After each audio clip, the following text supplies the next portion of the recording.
sa panahon ni Jeremiah and ng Capernaum, sa panahon ni Jesus Christ at ng mga Pariseo who knew the law, pero hindi po sinunod. Kung mapupuna po ninyo, nasa kanila po yung tamang revelation. The true covenant at yung pong full access sa katotohanan po ng Diyos. But they were rebellious and unfaithful. Mga kapatid, katulad po yun na isang preacher who preaches truth from the pulpit, defends his faith, and quote entire passages sa scripture, sa Bible, pero sa bahay, yung kanyang temper, yung kanyang greed, and yung kanyang arrogance, betray his message. Hawak niya po yung tamang theology, but lacks transformation. Yung kanya po ministeryo exalts information, pero hindi po incarnation.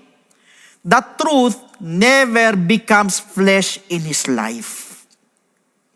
Or, kung di naman po isang worshiper per se, who attends every service, nagtataas pa yan ng kamay, nag-worship sa Panginoon, nagpe-praise the Lord pa talaga, at nagbibis ng maayos, dresses modestly, according to church standards, pero punong-puno naman po ng bitterness, punong-puno naman po ng envy, punong-puno naman po ng jealousy sa puso, ng galit sa puso, ng hatred sa puso, or gossip. So lumilitaw, yung pong kanyang relihiyon ay isa pong panlabas na performance lang, rather than internal devotion.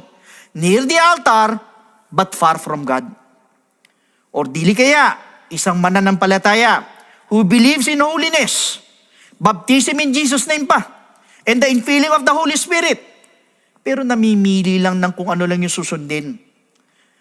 Gives tithes faithfully, but cheats his or her employees. Prays daily,